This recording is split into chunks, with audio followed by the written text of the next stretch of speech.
감사가 충만한 것 같습니다. 사실 오늘 주일에 오면서 제가 제 아내한테 어제 그런 말 했어요. 내일 우리 이한영 집사님이 교회에 오신다고 연락이 왔어요. 우리가 함께 금요기도회 때마다 기도했어요. 집사님께서 말씀하신 대로 이제 우리 은원이 자녀를 데리고 이렇게 학교를 가는 그 길에서 큰 사고가 났습니다. 그래서 사실 집사님이 지금 저는 깜짝 놀랐어요. 오신다고 그래서 이제 오전 예배 때 좀 얼굴을 뵐까 했는데 보이지 않길래 많이 좀 힘든가 생각을 했는데 오후에 올라왔는데 찬양 인도를 하고 있는 걸 보니 깜짝 놀랐어요.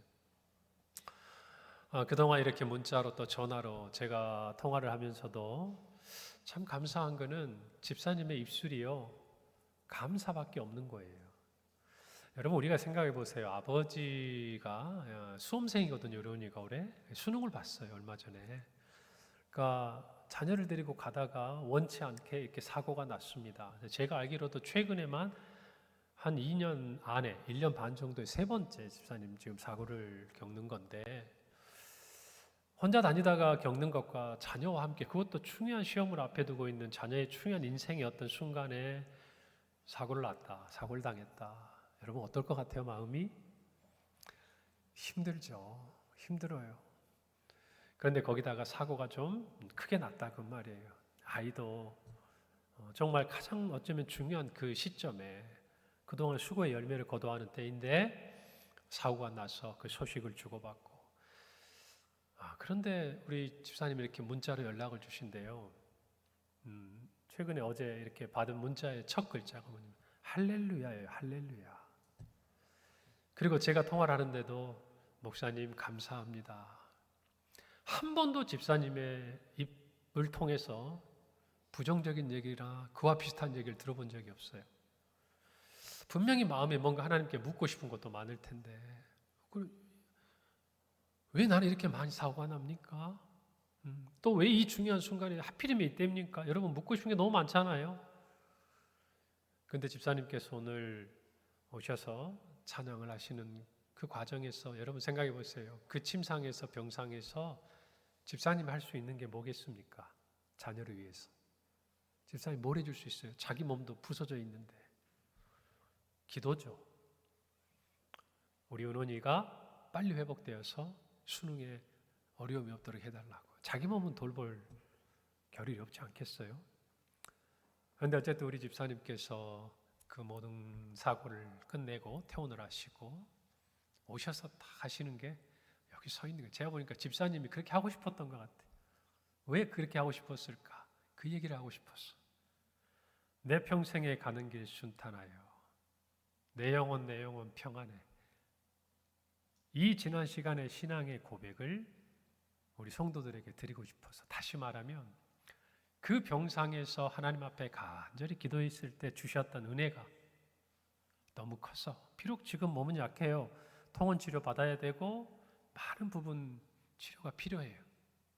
우리 은원이도 수능은 받지만 또 치료가 필요한 상황이에요. 그 모든 과정에서 감사로 열어가는 우리 이한영 집사님의 이 모습이 어쩌면 우리에게 많은 선물을 주는 것 같아요. 또 오늘 리브가 찬양대가 감사. 정말 어느 한편에서는 광야 같은 길에서 모든 고난의 그 길을 지나오면서 하나님 앞에 감사의 고백을 드린 하나의 감사가 있고 또 오늘 오후 예배 우리 리브가의 감사는 정말 하나님의 은혜를 감사하며 우리가 어깨가 들썩들썩할 만큼 정말 그래 이게 감사지. 하나님 앞에 감사하지. 그 감사가 오르지는 걸 보니까 참 제 마음이 뭐랄까요? 감사가 풍성한 느낌이 들어요. 우리 성도들도 그 감사로 가득 채우기를 바랍니다. 오늘 말씀 우리가 너무 잘하는 말씀이에요. 수도 없이 들었을 거예요. 지난주에 저희 가족에서 가정 예배를 드리는데 이제 제가 말씀을 생각하다가 이 말씀이 생각이 났어요. 여러분 이 말씀 빌립보서 말씀은요 바울이 감옥에서 쓴 편지입니다. 감사하기 힘들죠. 그런데 그 과정에서 그가 할 수 있었던 어쩌면 유일하거나 또는 대부분의 시간을 쓸 수 있는 게 뭘까? 기도죠, 기도. 빌립보 감옥에서 편지를 쓰고 또 그가 옥중서신을 다른 편지를 쓰면서 빌립보 감옥이 아니죠. 이 빌립보서를 쓰고 옥중서신을 쓰면서 어쩌면 바울은요 그 어느 때보다 많이 기도했을 거예요. 왜? 내가 할 수 있는 게 없으니까. 내가 매여 있으니까. 우리도 그래요. 내가 할 수 있는 게 있으면 부지런히 뭔가 우리 힘으로 해보려고 이거 놓지 못해요. 그런데 내가 아무것도 할 수 없는 상황에 딱 떨어뜨려지면 그때야 깨달아요.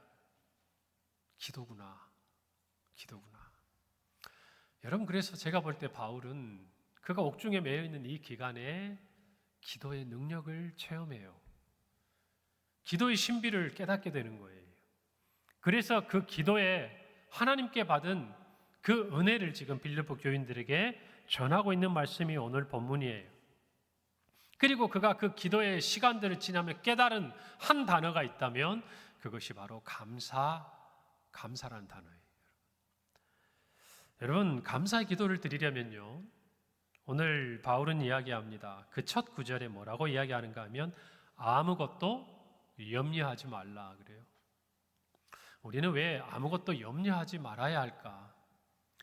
사실 염려가 별로 우리에게 도움이 안 돼요. 예수님도 말씀하셨어요. 너희가 염려함으로 그 길을 한 자나 더 할 수 있느냐? 없어요.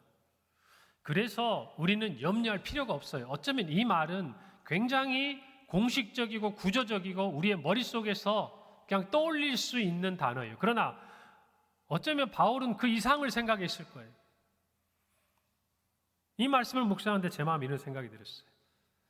바울은 아무것도 염려하지 말라라고 이야기했지만 우리는 그 어떤 방점을 염려하지 말아야지 하지만 제가 바울의 입장이 돼서 이 편지를 써내려갔다면 저는 여기에 방점을 뒀을 거예요.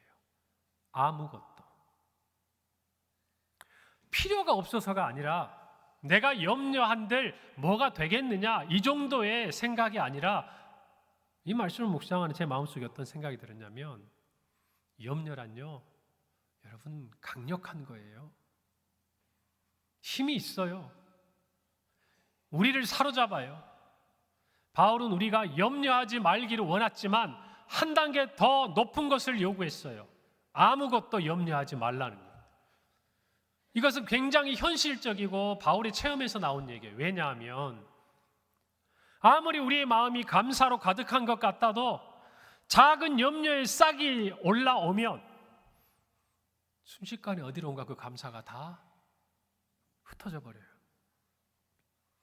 그래서 진짜 염려하지 않는 것은요, 대부분을 감사하고 어쩔 수 없는 것을 염려하는 사람은 염려할 수밖에 없어요. 진짜 우리가 염려하지 않으려면 아무것도 염려하지 말아야 해요. 여러분, 이게 감사의 기도의 비결이에요. 우리 모두가 신앙생활하면서 내가 통제할 수 있다고 생각해요. 이 정도의 염려는 내가 컨트롤할 수 있어. 이 정도의 감사와 이 정도의 염려가 있어야 또 나도 내 나름대로 하나님 앞에 신앙적인 부분으로 살아가는 거지. 천만의 말씀이에요. 바울은 감옥에서 깨닫는 거예요. 나는 염려를 이길 수 없구나. 나는 염려를 해결할 수 없구나. 내가 염려를 가지고는 하나님 앞에 기도할 수 없구나. 기도를 하고 뒤돌아서도 또 염려가 생각이 나고 입술로는 찬양을 해도 또 돌아서면 염려가 나를 붙들어가고 염려하지 말아야지 하고 뒤돌아섰는데 또 어느 순간 그 자리에 붙들려 있고.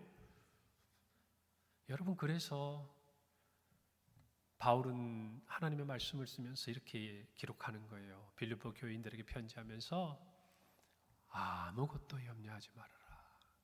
아무것도. 여러분, 우리 인생에 염려가 없을 수 있습니까? 없어요. 다 있어요. 우리가 이 아무것도 염려하지 않을 수 있는 한 가지 방법이 있다면 그것은 그 염려를 주께 맡기는 거예요. 그것이 신뢰예요. 베드로 사도는 우리에게 말하죠. 베드로전서 5장 7절 너희 염려를 다 주께 맡기라. 이게 무슨 말씀일까요? 염려를 우리가 감당할 수 없다는 얘기예요. 우리가 염려를 해결할 수 없다는 얘기예요. 우리가 염려를 이길 수 없다는 얘기예요. 우리가 염려와 떨어져 살 수가 없다는 얘기예요. 그래서 이 염려를 아무것도 염려하지 않을 수 있는 단 하나의 길은 뭐냐? 우리의 염려를 주께 맡기는 것 외에는 방법이 없어요. 바울은 그걸 깨달은 거예요. 여러분, 우리도 염려합니다. 다 염려가 있어요. 그런데 무슨 차이가 있는 줄 아세요? 그것을 주님께 맡길 수 있는 사람과 맡기지 못하는 사람. 이것은 어쩌면 너무나 극명하게 이렇게 표현해도 지나치지 않아요. 염려에 붙들려 있는 사람과 아무것도 염려하지 않는 사람, 중간이 없어요. 여러분, 그래서 바울은 염려를 아무것도 염려하지 말라라고 이야기했지 적당히 염려하라고 얘기하지 않았어요.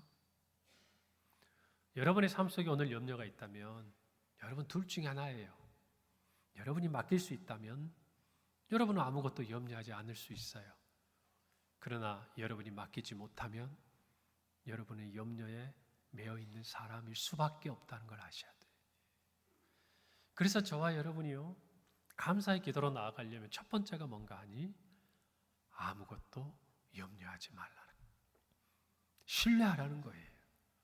주님을 믿으라는 거예요. 주님의 인도하심을 여러분이 의존하고 따라가라는 거예요. 그래야 아무것도 염려할 수 없는 단계가 우리에게 찾아오는 거예요. 여러분, 염려에 매여 살고 싶지 않으시죠? 그렇죠? 그렇다면 여러분 못해요. 제가 분명히 말씀드릴게요. 여러분이 아무리 노력하고 여러분의 인격이 아무리 훌륭하고 여러분의 믿음이 아무리 좋아도 못해요. 인정하셔야 돼요. 맡기세요. 맡기세요. 그것만이 여러분이 아무것도 염려할 수 있는 유일한 길이에요. 놀랍게도 주님은 우리의 모든 염려를 능히 맡아주시는 분이에요. 할렐루야. 여러분, 아무것도 염려하지 맙시다. 두 번째로 우리가 감사하려면요, 모든 일에 기도해야 돼요. 여러분, 이제 한번 말씀드렸으니까 여기에는 방점이 어디 있을까요? 모든 일에. 여러분, 감옥에서 바울의 기도는 변화되었을 거예요. 여러분, 그런 거 아닐까요? 어쩌면 예전에는 그게 기도거리가 아니었어요. 기도 제목도 아니었어요. 그런데 감옥에 있으니까 그게 기도가 되는 거예요. 기도 제목이. 여러분, 광야를 지날 때 어때요? 오전에도 말씀드렸지만은 일상생활에서는 너무나 당연한 거예요. 그거 기도할 필요도 못 느끼는 거예요. 그런데 어디에 있으면? 광야에 있으면 그게 기도가 되는 거예요. 여러분, 우리 은원이도 수험생이고 우리 평강교회 많은 또 아이들이 시험을 치렀습니다. 여러분, 지난 금요 기도회 때 우리 고등부 교사들 중심으로 우리 청년들 함께 교사들 와가지고 수험생으로 이렇게 기도했잖아요. 무슨 기도합니까? 하나님, 오늘 밤 잘 자게 해주세요. 내일 맑은 정신으로 잘 일어나게 해주세요. 가는 길에 교통 막히지 않게 해주세요. 먹다가 음식에 뭔가 잘못돼서 힘들지 않게 해주세요. 옆에 친구는 방해되지 않는 친구 앉게 해주세요. 여러분, 어때요? 평소에는 그게 기도거리가 아니에요. 당연히 눈 감으면 눈 뜨는 거고 오늘 못하면 내일 하면 되는 거고. 아니죠. 우리가 간절해지니까, 우리가 정말 뭔가를 바라니까 기도가 어떻게 돼요? 굉장히 세밀해져요. 그래서 어떤 기도가 되냐면 모든 게 다 기도 제목이 돼요. 모든 게. 여러분, 이게 기도의 비결이에요. 사랑하는 여러분, 우리는 그냥 기도하죠. 하나님을 도와주세요. 오늘 나와 동행해 주세요. 여러분, 그런데 어때요? 여러분이 정말 병원의 어떤 검사 결과를 기다리고 있고, 여러분이 정말 병실에 누워 있고, 여러분이, 우리 청년들도 중요한 시험을 앞에 두고 있고, 우리의 자녀들이 인생을 걸어가면서 중요한 결단의 순간을 맞이하게 되면 우리 기도가 어떻게 돼요? 하나하나 곱씹듯이 모든 게 기도 제목이 돼요. 바울이 그랬어요. 감옥에서 자기가 할 수 있는 게 없잖아요. 내가 할 수 없으니까 내가 했던 거에 다 기도 제목이 되는 거예요. 예전에 내가 알아서 했던 모든 것도 다 기도 제목이 되는 거예요. 내가 잘했던 것도, 내가 약했던 것도, 모든 게 기도 제목이 된다고. 사랑하는 여러분, 여러분이 하나님께 감사의 기도를 드리기를 원하면요, 모든 것을 두고 기도하세요. 여러분이 뭔가를 하려고 하지 말고 진짜 모든 것을 두고 기도해 보세요. 그러면 여러분의 입술이 감사의 기도의 열매가 맺혀지는 거예요.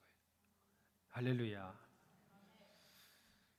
여러분 자신이 감옥에 매인 몸이라 당연히 더 기도했죠.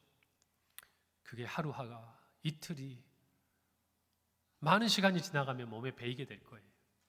그게 습관인 거예요.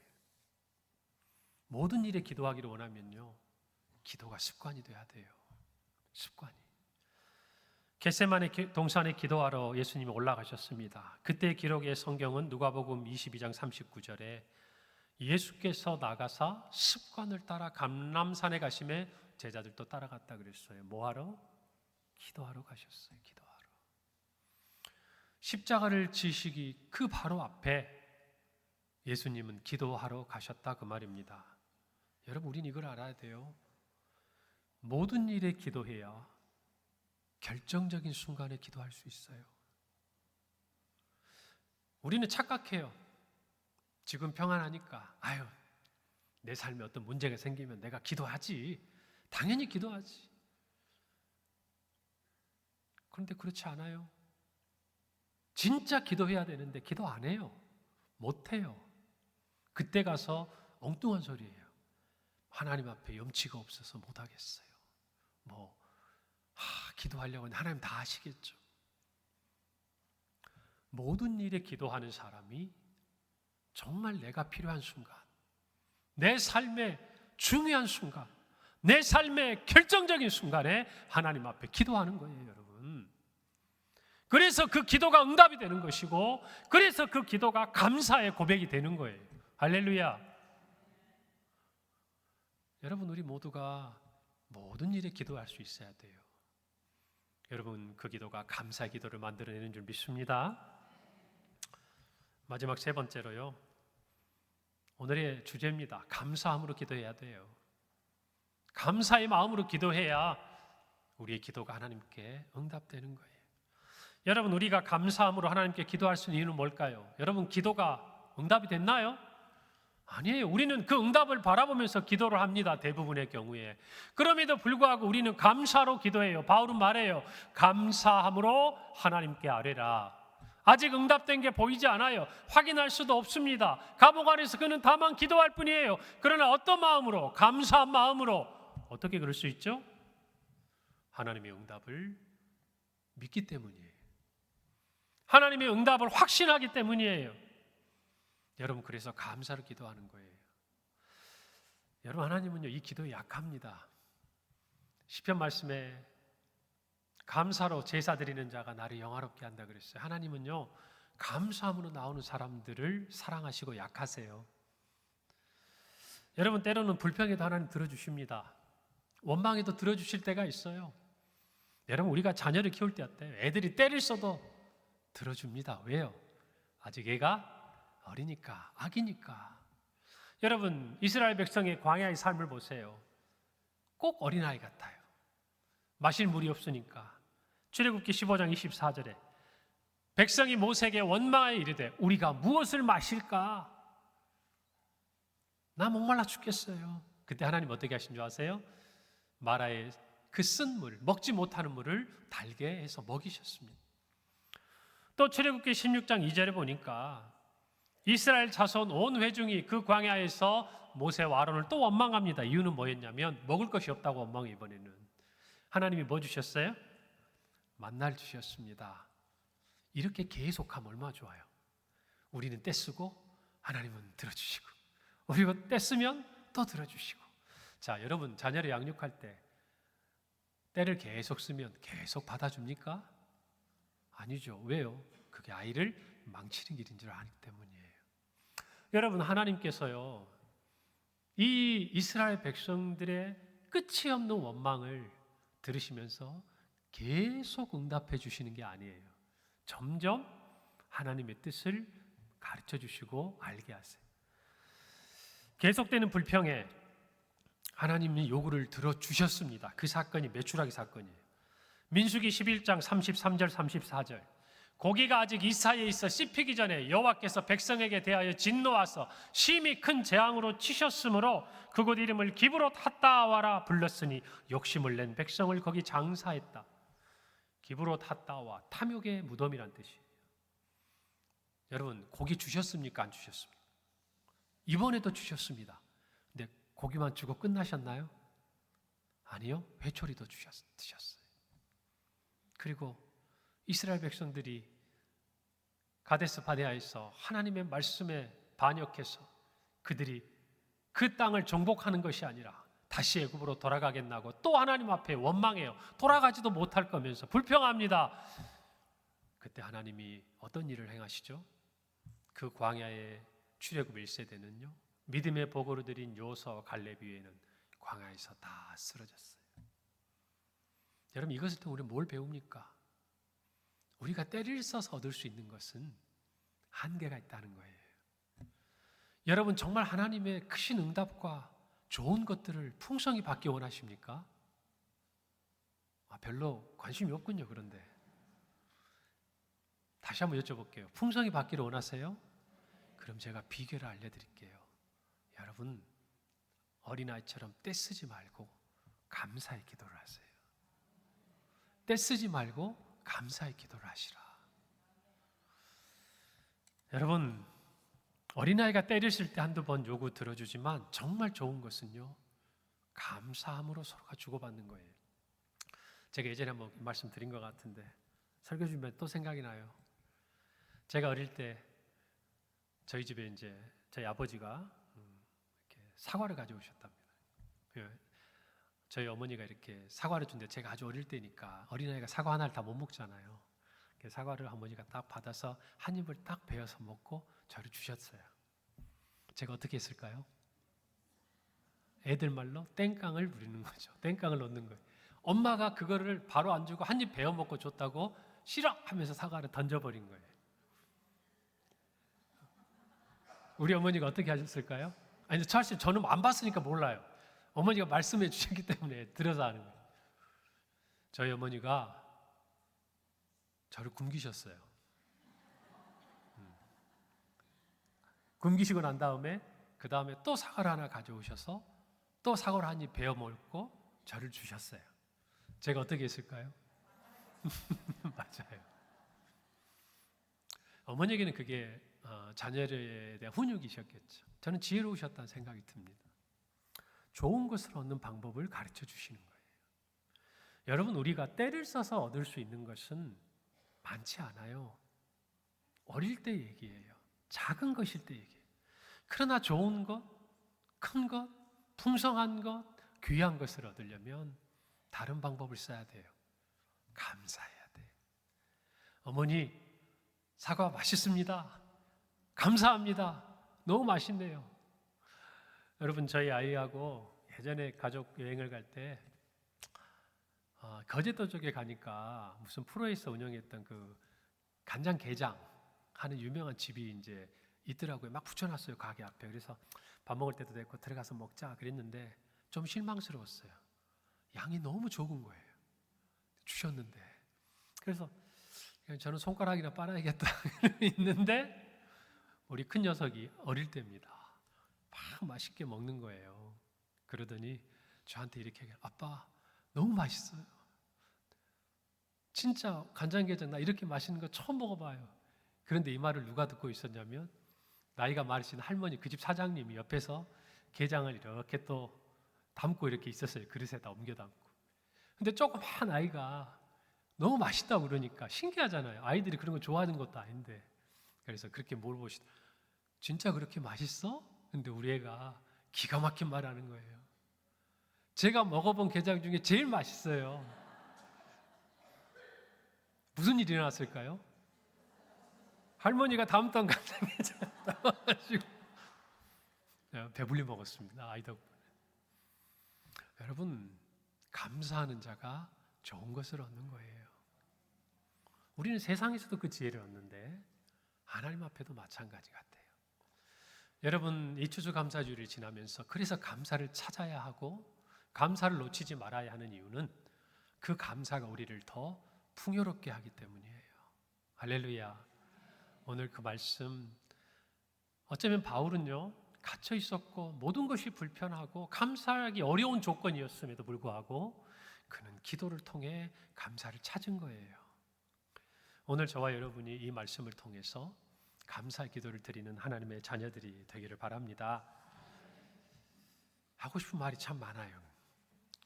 하나님이 시편 37편 4절에 또 여호와를 기뻐하라, 그가 내 마음의 소원을 내게 이루어 주시리라. 진짜 여러분의 마음의 소원을 하나님이 들어주기를 원하면요, 떼쓰지 말고 원망하지 말고 불평하지 말고 기뻐하고 감사하세요. 할렐루야. 그런데 중요한 게 하나 더 남았어요.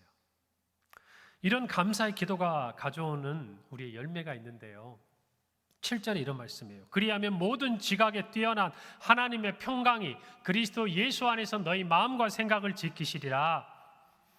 여러분, 우리는 기도하면 응답받기를 소원합니다. 맞죠? 그렇다면 저는 이 본문이 제가 바울이면요, 여러분의 마음을 잘 알고 있으니까 이렇게 쓸 것 같아요. 그리하면, 제 버전으로 바꿔보는 거예요. 전능하신 하나님께서 그리스도, 비교해 보세요. 저 7절 말씀하고, 그리하면 전능하신 하나님께서 그리스도 예수 안에서 너희의 기도에 반드시 응답해 주실 것이다. 할렐루야. 이게 좋아요, 저게 좋아요? 네? 둘 다 좋죠. 여러분, 우리가 감사의 기도를 드리면 하나님은 그 기도를 기뻐하시고 하나님의 능력, 하나님의 그 전능하심으로 우리의 기도에 응답해 주시면 그게 그 다음에 가장 우리가 원하는 거 아니에요? 그런데 바울은 뜻모를 이야기를 하는 거예요. 우리의 마음이 그걸 원하는 줄 다 알 텐데 지금 뭐라고 얘기하냐면 능력이 아니고 평강이래요. 응답이 아니고 마음과 생각을 지켜준대요. 이게 뭐예요? 이게 뭐냐고요?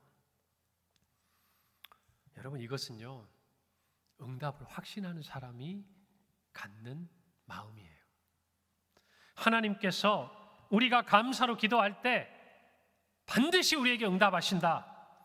우리의 기도는 하나님의 응답으로 반드시 돌아온다 라고 믿는 사람에게는 하나님이 응답하실 때까지 우리에게 평강을 주세요. 우리의 마음과 생각을 지켜서 하나님의 응답이 이루어질 때까지 기다리게 하시는 거예요. 기대하게 하시는 거예요. 그 마음을 지켜주는 거예요. 흔들리지 않도록. 지금은 광야 같아요. 지금은 당장에 손에 잡히지 않아요. 지금은 기도했는데 내가 이 감옥에서 나가는 게 아니었어요. 그런데 하나님께서요, 감사의 기도를 하면 하나님의 평강으로 우리의 마음을 지켜주고 생각을 지켜준대요. 무너지지 않도록, 흔들리지 않도록. 여러분, 그것이 감사의 기도가 주는 열매예요. 여러분, 우리 모두가 이 은혜를 가지고 감사의 기도를 드리기를 바랍니다. 조급해하지 마세요. 하나님이 주시는 평강과 하나님이 지켜주시는 그 마음과 생각 안에서 하나님의 응답을 기다리세요. 그러면 반드시 하나님은 우리의 기도에 응답하십니다. 감사의 기도에 응답하십니다. 그 은혜가 우리 모든 성도들의 삶에 있을 줄 믿습니다. 함께 기도하겠습니다.